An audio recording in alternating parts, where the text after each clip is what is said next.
Vegas, the city people travel to for a quick, exciting getaway. Drinking, gambling, partying. So why did I move here? What was I looking for? Let me rewind. It was towards the end of 2017, working the same waitressing job I had had for over 2 years. I had no real direction for my life, no plan to go to college, even though it was always a lingering insecurity that weighed on me. I had had 2 back-to-back failed relationships, no long-term goals, and a copious amount of existential angst. I had absolutely no idea what I wanted to do with my life, but I knew this wasn't it. In December of 2017, I booked myself a flight by myself to New York City. A 3-day trip in the frigid winter to see New York City at Christmas time. I spent the 3 days discovering all the city had to offer. But little did I realize, I was truly discovering myself. After I returned back home to California, a spark was ignited in me. I was ready for change. I was ready for everything to change. My lease was ending at the end of January, so I quickly decided I was going to move. The idea of moving to a new city alone again both terrified me and excited me, but I knew this was exactly what I needed. I said my goodbyes, packed up my stuff, and moved to the next big city, Las Vegas, Nevada. So I did it. I made the move. Things were going to be better, right? I rented a room from a stranger, found a serving job, and even made a couple friends in the car scene. I'm not going to lie to you and tell you I found all the answers I was looking for, because I didn't.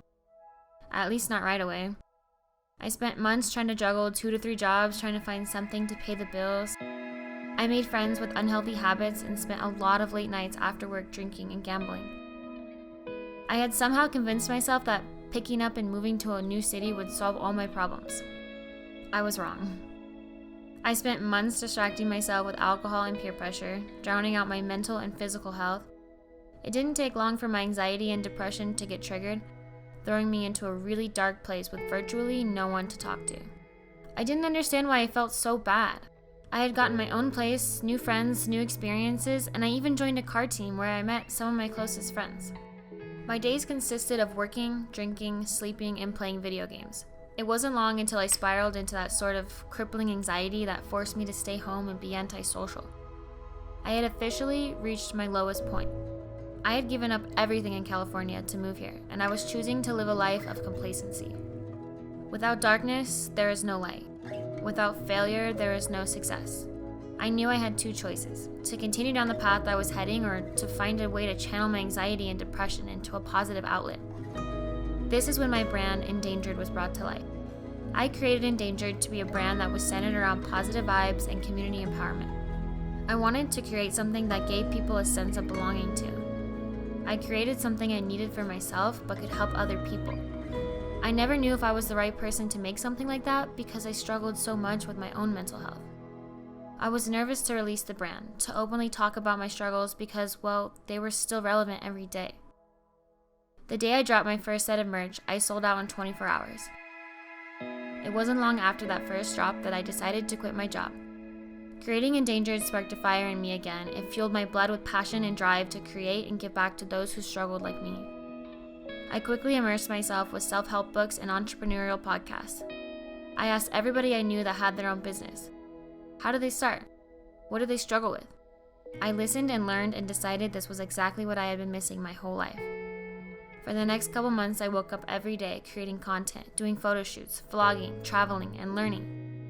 I had many thoughts of self-doubt and failure, but my desire to succeed was much stronger than that. I started stepping out of my comfort zone and saying yes to more things. I was working harder and longer hours than I had ever done before. I traveled to Miami, Houston, Seattle, and Japan all within 5 months. I was creating a future for myself, and I woke up every day with a smile on my face. Moving to Vegas taught me a lot about myself and allowed me humble beginnings. I reached my lowest and highest point in my life within 6 months of each other. I met some of the most amazing people I've ever had the privilege of knowing and creating everlasting memories with them. I'm making this video to tell my story because, well, at the risk of sounding cocky, I think it's a pretty great story. Of course, I've left out a few details and specifics, but you get the idea. I moved to Vegas without any real expectations, and I'm leaving with priceless answers and memories. This is the first time I'm leaving a city, not because I'm not happy, but because my chapter here is over. I found the answers I was looking for, the direction I want to take my life, my purpose at being, and most importantly, the friendships that filled my heart and soul with meaning and love. If I had to do it all over again, I wouldn't change a thing. I will carry these memories with me for the rest of my life and use them to propel forward in all aspects of my future. So here's to the darkness that created my light, to the people I've met here in Vegas, and to a future of prosperity and forward movement. In a few days, I'll be moving back to Los Angeles, but with a better head on my shoulders and my goals in sight.